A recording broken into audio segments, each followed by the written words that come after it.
Bonjour and welcome to this week's Homebrew Wednesday video. How are you? Good to see you. Now, what's been going on this week? Well, I've got some beer on the go.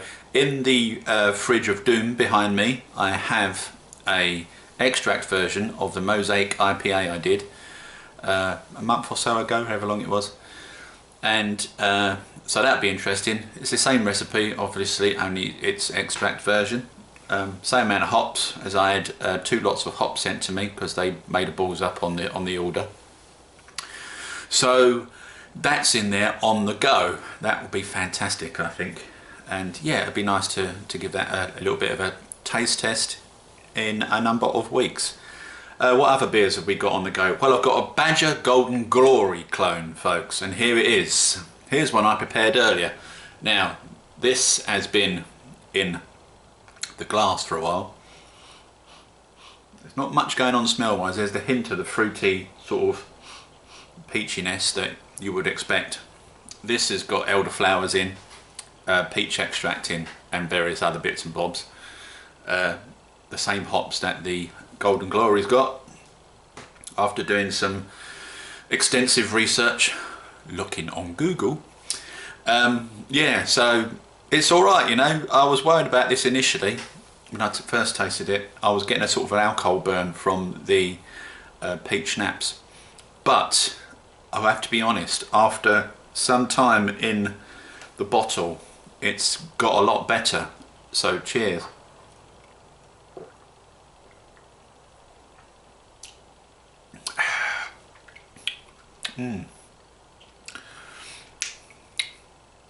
It's not as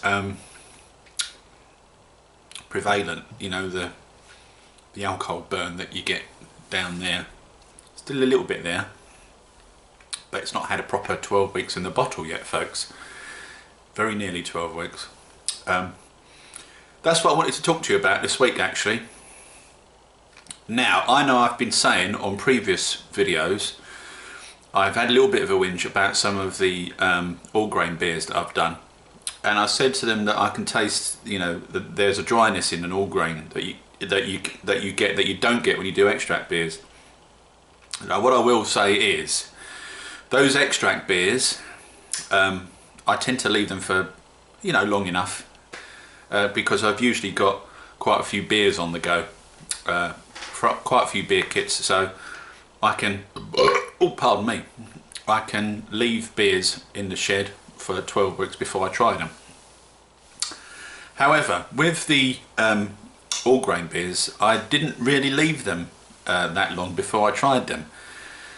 And it may well be, folks, that it's because I didn't give them enough time to sit in the bottle to mature. And the reason I say that is because I had 1 bottle left over from the last all grain batch that I did, the Mosaic IPA. That one had another 3 or 4 weeks in the bottle from all the others that I drank, pretty much in one sitting, I think, and it tasted a lot better. So maybe there is a lesson to be learned from all this. Give your beers a minimum of 12 weeks before you go anywhere near them. Now, I know 99.9% of you out there won't be able to do that because you're like me, you'll be impatient and you just want to drink your beer, and you may not have any other beers on the go that, you know, that have that 12-week gap that you can fill, because the only way you're going to get into that situation, of course, is if you keep making beers, and not everybody does because they just don't have the time. So, but it is a tip, folks. Try not to go near your beers unless they've been in the bottle for 12 weeks, and then if they've had 12 weeks in the bottle and they still taste like crap, chances are they're not going to improve. I had to throw away the St. Peter's Golden Ale, the second attempt at the St. Peter's Golden Ale, because it's still awful. Awful, awful, awful. And I'm not going to do any more with it. It's just, I'm done with it. I'm not going to do that kit ever again. I do have a St. Peter's Ruby Red. I might throw that in at some point and see if I have the same problem with that. And I use different fermenting vessels and siphons and things this time around as well, and I've still got the same result. So I don't know what that means. I only seem to have problems with kits, folks. I have not yet, touch wood, that's me touching wood, had any issues with beers that I've done myself completely from extract or all grains. They've all turned out absolutely fine. Even if they've not been as good as I would have liked, taste-wise or you know, hop-wise, and none of them have been off. None of them have had that off thing about them, and it just so happens that it's happened with the Bulldog Strawberry Pale Ale kit and the St Peter's Golden Ale kit twice. Very strange. Anyway, I've got a little list here of what I've got on the go at the moment. The Badger Golden Glory clone is this one here. It's perfectly drinkable now. In the early stages it did have that alcohol burn that I mentioned earlier. It's not as prevalent now. A little bit in there, but it's going to fade with time, I think. The Cornish Surfers Reward kit. That's a kit I got for my birthday that my sister bought me. That is very drinkable, very nice. That kit came with, rather than the usual bog standard pre-hopped extract or, you know, additional hops to dry hop and stuff like that, it had op oil in 2 little bottles, and you know, I was a little bit wary of it. I didn't think it would turn out particularly good. For some reason I just had it in my head. It's a bit weird, but it's turned out quite nice. It's a refreshing beer, and I'll do a review of that, a proper review of it, at some point. I've also got a Brewer's Gold beer on. This again comes from me doing some live beer reviews during the broadcast on a Saturday night, and one of the beer reviews I did was a Crouch Vale Brewer's Gold. Now Crouch Vale is in Essex, and the brewery is in Essex, and it's a really nice beer. Really, I absolutely loved it, and I thought I'd do my own version of the Brewer's Gold. I need to buy a couple of bottles of Brewer's Gold though, do a side-by-side competition kind of thing. I think the bottled version will probably come out on top. However, what I will say is my version is very nice too, although it's not had the 12 weeks in the bottle that it needs yet. So I'm going to give it the 12 weeks before I go anywhere near it, and then we'll do a review on it, alright? Because I think from this moment on, folks, no reviews on any homebrew beers that I've made unless they've been in the bottle for at least 12 weeks, because that way we can be sure that it's at its best before we do a review on it. Because more often than not you can go back to a beer and even a week later there's a difference, you know. There is the Mostly Ghostly in the bottle in the kitchen, which is carbonating at the moment. Now obviously, as it's carbonating, it's going to be 12 weeks before I touch it, after it's finished carbonating, so probably 13 weeks at the moment. That's the Adnams Ghost Ship clone. Now if you're not aware, Adnams do this fantastic beer called Ghost Ship, and it's predominantly Citra.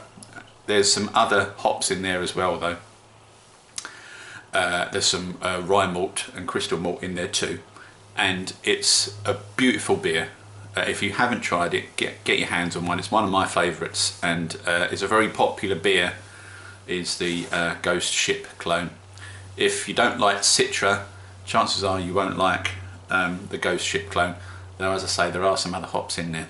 But give it a go, folks, you know, give these things a go, find beers that you like, and then search Google and see if you can find people that have done extract versions or all grain versions of the beers that you love, their own sort of clones, and you can find one that you like and you like the idea of, and more often than not you'll find two and you go, well, I like the idea of that one and I like the idea of that one, we'll just fuse them together and I'll come up with my own version.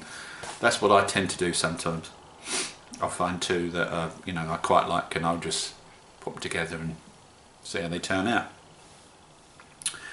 A Mosaic IPA, yeah, I've mentioned in the fridge I've got the extract version of the Mosaic IPA, and it's only 5 litres, so it's a very small batch. I'll probably get 8 or 9 bottles out of it. Hopefully that'll come out really nice too. In fact, I know it'll be okay because I've done the all grain version and that was okay. So that's it, folks. Enough beer chat from me for this week. Not really got much else to tell you. Lots of stuff going on personally, but I'll catch up with you some other time and we'll give you some news on that. So for me, for this week, sorry there's no brewing footage. I did say I was going to record the Mosaic IPA extract. However, I decided to throw it on quite late at night and I just wanted to get it done and dusted, so I didn't record it. But there'll be plenty of time for me to record other things in the near future.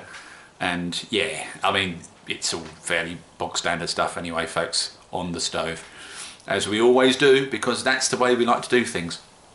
So thanks for watching. Cheers to the new subscribers. Appreciate it.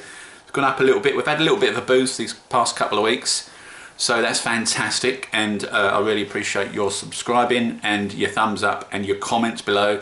I do try and read every single one of them, although I don't always have the time to respond to every single one, obviously, but I promise you I do read them. And especially now Google have separated YouTube away from Google, you don't always get the alerts come up. Now you may have noticed this yourself, folks. Google are basically separating all the separate components. I don't know if you're aware. So that YouTube will be separate from Google Plus and all the other bits and bobs, which means that you won't always get alerts on the videos that you subscribe to. If you're logged into Google Plus, you'll notice, you probably noticed yourself, that the alerts are dying down a little bit, and they'll stop completely. So you won't get a little alarm bell at the top right hand side of your screen if you're logged in saying that you've got a message in your YouTube. Those will stop soon. Bit of a pain, because it means that, you know, if someone's making a comment and I'm logged into the computer and I see it, and I just go there and have a quick look and respond. If they stop at doing the alerts, then, you know, chances are it's going to take me a while to spot if anyone's made a comment on my videos. So that affects us all, I'm afraid. Not much we can do about that. So that's it. See you next time, folks. Ta-da.